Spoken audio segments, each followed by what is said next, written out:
Wonderful. Today's call, I'll tell you, I was at a customer's, a client's, and the password on something he was doing, it made me think, wow, what a wonderful way to think about life.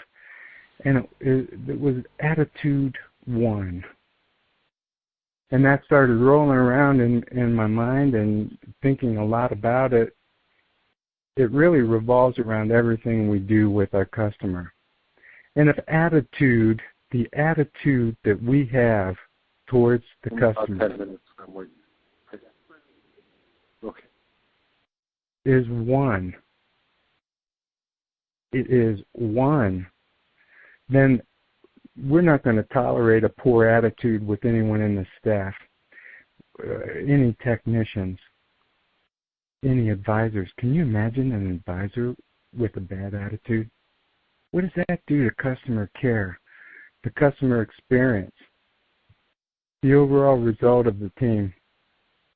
I'm down and looking at a lot of dealers all the time. It's just what I do. And I'll tell you, the most consistent link with success, the most consistent link with repair order count growth, with profitability. Yes, profitability involves attitude. Whenever I see something, really a dealership that is really performing well, and they've really come a long way, the growth of that dealership is substantial, and by that I mean above 30% over year performance. That's substantial growth. The most consistent thread is the attitude. If I go into someone that's struggling and their performance is low, and they're wondering about the different staffing areas, what do you think the attitude is of these people? Generally poor. And when we come in and we start talking about processes and the reason that these processes are there, and the excitement and the encouragement and the motivation to do the right thing, the attitude is always strongest with the discipline result and the discipline processes. Would you take a few minutes and kind of think about your staff today?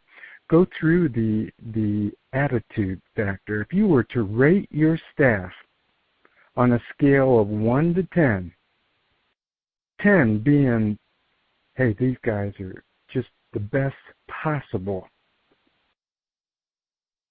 and then a 1 being totally, this is just not acceptable. But if you took and had a tire, a wheel, and you were connecting the spokes of this wheel with these 1 to 10 scales of people with the attitude of 1 to 10, you connect those dots, and that was a tire, would you have a smooth ride? Would there be bumps in the road? Or would you be wondering, man, I can't even ride like this? Well, it's time that we want to evaluate the team individually, see where you're at. How many attitudes do you have that are 10s? And then ask yourself, what can I do to encourage the people that don't have 10s to up their attitude? What positive actions can be taken to improve that result? And I do believe there are some real strong ways to improve people's attitude. First is not tolerate a bad attitude. Address it. Go into the one-on-one coaching. Start with identifying who has it and give them some positive coaching. And one thing you can do is start appreciating what they do right.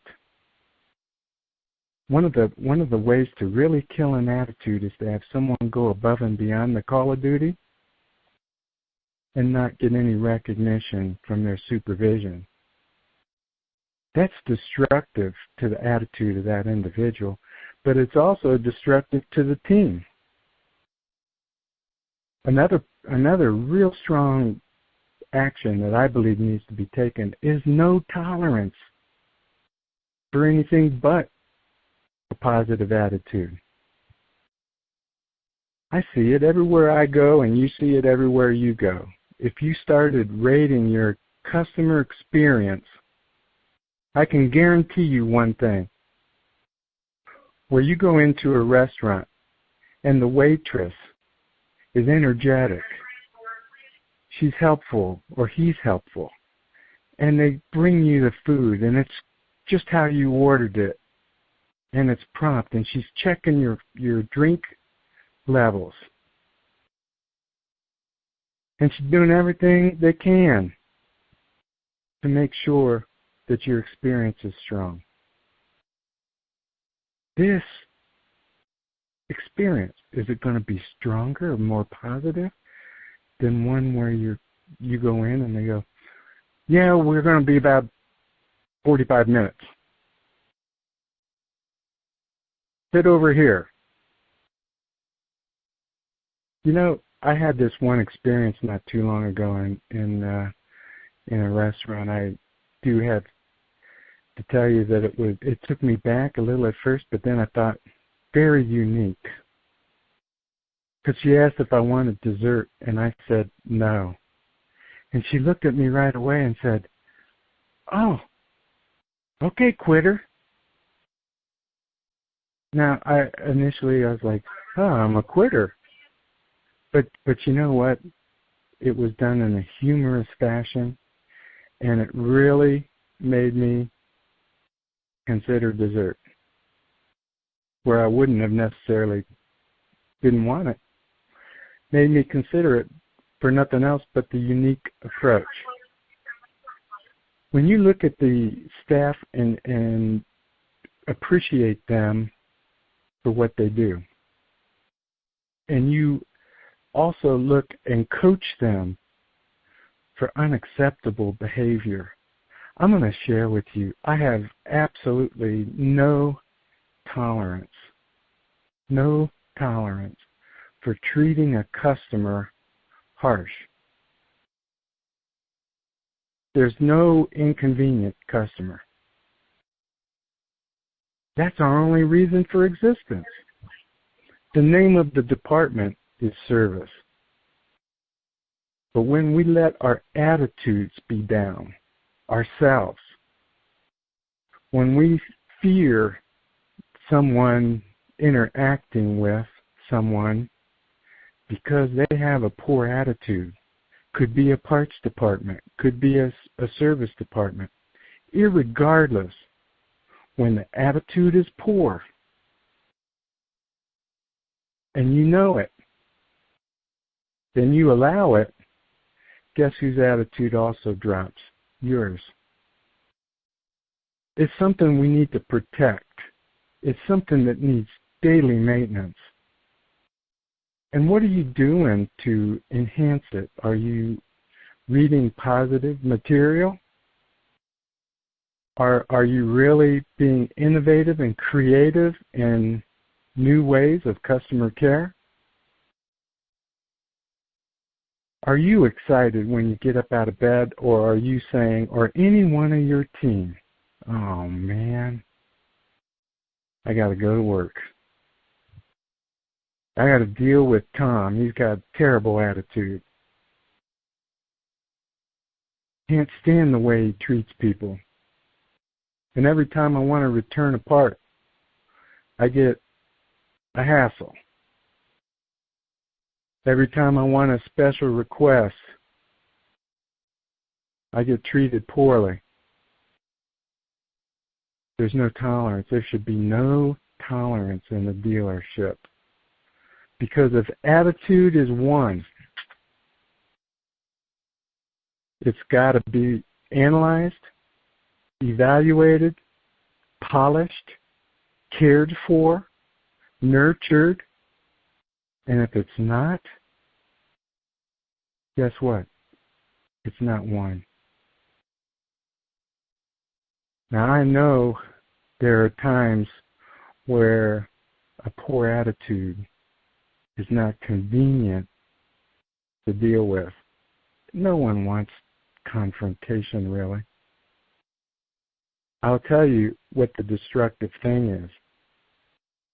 Not dealing with it, not addressing it, not wanting to change.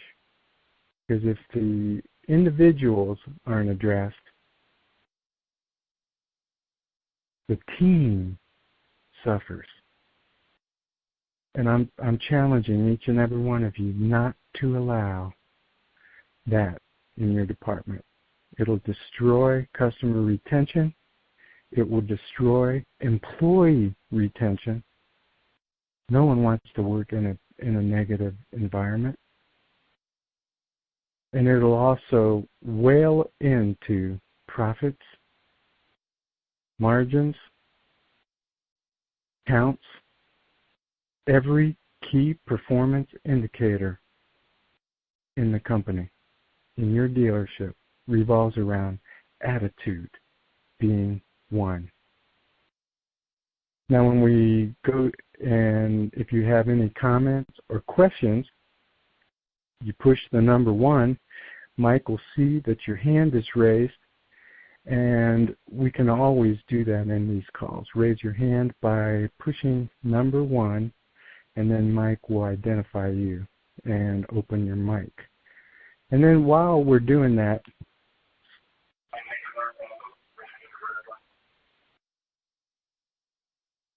I would like to say I hope everybody did have a great holiday, had some time with the family, some times of relaxation, and is energetic to go into this week and address any attitude issues in your team.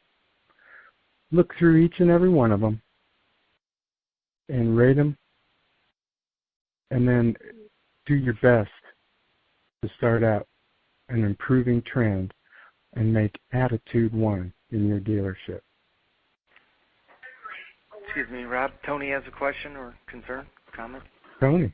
Good morning, Rob. I just had a question about when we have to have these, I guess, difficult conversations with associates. How do you feel about and what do you suggest for documenting the conversation? Should we be documenting these conversations? Oh, Tony, that's an excellent question. And the fact is, I like the verbal to begin with, so it would be an undocumented conversation. But that would be a wonderful topic for a separate call, too, disciplining staff.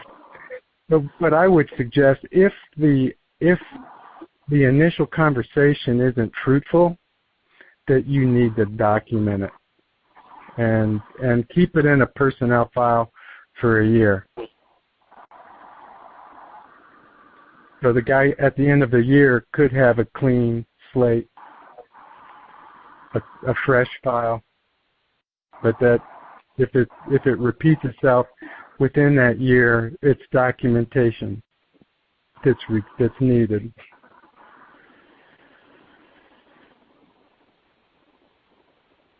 Does that answer that question? Yeah, it does. I was just thinking about the dynamic between trying to discipline without, crapping them out and reducing too much morale, but still getting the effect. That sounds good. A documented, undocumented verbal. I like that. Yeah, and then if it continues down the same path, there's no improvement, then that's something you need documentation on to take further action. Great question. Thank you, Tony. Thank you, Rob. Anybody else? We just push 1, and then that will come to Mike's attention. Mike, did you get next week's topic that I texted you? Yes, sir. What is that? Upgrading your service visits. Perfect. I'll tell you what, next week, just briefly, next week's call, I was at a hotel, and that's not uncommon, but they did a free upgrade on my visit. And I'll tell you what, it made me feel very special. But we're going to talk about ways to upgrade our service customers and make them feel special when they come in. So have a great week, everybody, and we'll see you next week. Bye-bye.